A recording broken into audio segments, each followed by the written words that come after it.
دیکھیے ایک بات تو اب بالکل واضح ہو چکی ہے کہ مغرب کی پوری تہذیب جس کی بنیاد separation of religion and state پہ ہے، یعنی جس کی بنیاد اس بات پر ہے کہ جدا ہدی سیاست سے تو رہ جاتی ہے چنگیزی.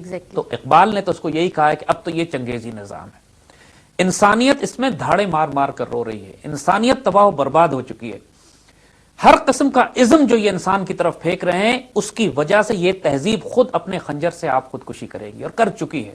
مشرق کی اقوام کو اٹھنا ہے، اٹھنے کا وقت قریب آ چکا ہے، سورج طلوع ہونے والا ہے، اور اب مشرق کے اقوام کو چاہیے کہ اپنے آپ کو آرگنائز کر کے انسانیت کی قیادت سنبھالیں. لیکن اس میں سوال پھر یہ آتا تھا، لاجیکل سوال لوگوں کا یہ تھا کہ مشرق کی اقوام تو سائنس اینڈ ٹیکنالوجی میں مغرب سے بہت پیچھے ہیں. یہ 100 سال پہلے بھی ایشو یہی تھا، آج بھی ہمارا یہی پرابلم ہے.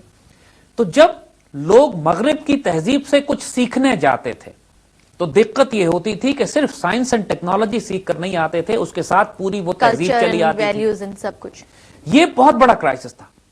اور مسلمانوں میں جو نوجوان طبقہ تھا، جو ہمارے پڑھے لکھے لوگ تھے، جو اشرافیہ تھا، وہ یہ سمجھتا تھا کہ مغرب جو اتنا زیادہ خیرہ کر دینے والا، اندھا کر دینے والا لوگوں کو، اتنی خوبصورت نظام وہ انہوں نے بنا کے رکھا ہوا تھا کہ جو اس کو دیکھتا تھا حیران پریشان اور دنگ ہو جاتا تھا.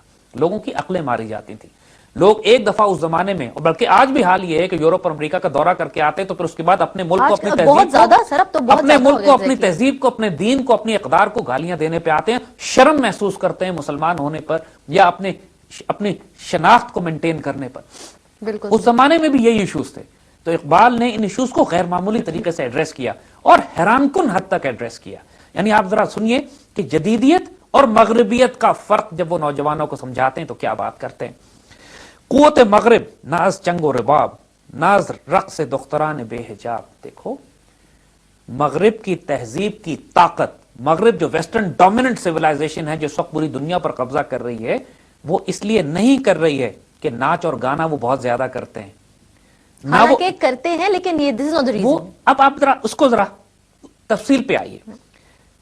مغربی تہذیب اس لیے عروج پہ نہیں ہے کہ وہاں ناچ گانا موسیقی اور میوزک بہت زیادہ ہے، نہ وہ اس لیے عروج پر ہیں کہ اس کی عورتیں بے حجاب رقص کرتے ہیں.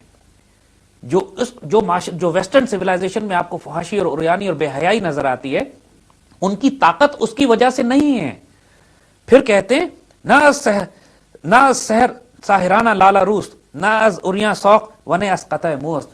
یہ جو خوبصورت لوگ تمہیں مغرب میں نظر آتے ہیں کہ جو اپنے بے لباس ہوئے پڑے ہوئے ہیں، جن کا جسم تمہیں ہر طرف نظر آتے رہتے ہیں، جو اپنے جسم کو چھپاتے نہیں، اپنی داڑیاں اور منہ اور بال چھوٹے کر لیتے ہیں اور کٹواتے ہیں اور داڑیاں شیو کرتے ہیں، ان چیزوں کی وجہ سے مغرب کی ترقی نہیں ہے.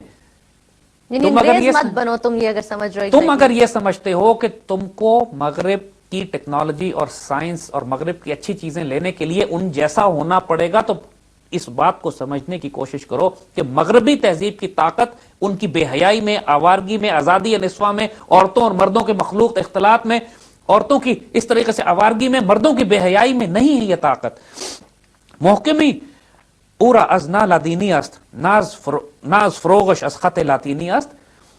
نہ ہی یورپ اس وجہ سے محکم اور مضبوط ہے کہ وہ لادین ہو گیا ہے، نہ اس لیے وہ مضبوط ہے کہ اس نے دین اور اسٹیٹ کو الگ الگ کر دیا ہے. سیکولرزم کی وجہ سے اس کی طاقت نہیں ہے.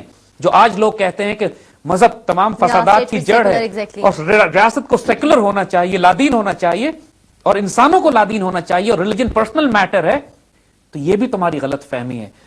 اور اگر تم یہ سمجھتے ہو کہ لاطینی خط میں، لیٹن خط میں لکھنے کی وجہ سے یا انگریزی سیکھو یا ترکی زبان کو جس طرح مصطفیٰ کمال اتاترک نے عربی رسم الخط سے تبدیل کر کے لیٹن کر دیا تھا، اور یہ طنز علامہ اقبال نے اس طرف کیا ہے کہ تم اگر یہ سمجھتے ہو کہ ماڈرن ہونے کے لیے، جدید ہونے کے لیے تم کو اپنے خط کو لیٹن کرنا ہے، اور یہ عبرتناک بات ہے کہ آج لوگ اپنے آپ کو ماڈرن کرنے کے لیے اردو کو لیٹن میں لکھنے لگے ہیں. آج سارے ہمارے بچے، سارے ہمارے بڑے، ایڈورٹائزنگ ایجنسیز، ہماری حکومت اردو کو بھی لیٹن میں لکھتی ہے، انگریزی الفابیٹ میں لکھی جاتی ہے. اقبال یہی سمجھانا چاہ رہے ہیں کہ ان کی ترقی، ان کی حکومت اس وجہ سے نہیں ہے کہ وہ مذہب چھوڑ چکے ہیں یا لادین ہو گئے، نہ اس وجہ سے کہ وہ لیٹن اسکرپٹ میں لکھتے ہیں. تم اپنی عربی رسم الخط میں، اپنے اردو میں، اپنی فارسی میں، اپنی عربی میں، اپنی ترکی زبان میں بھی تم ترقی حاصل کر سکتے ہو. قوت افرنگ از علم و فن است. اگر یورپ طاقتور ہے تو سائنس اینڈ ٹیکنالوجی کی وجہ سے طاقتور ہے.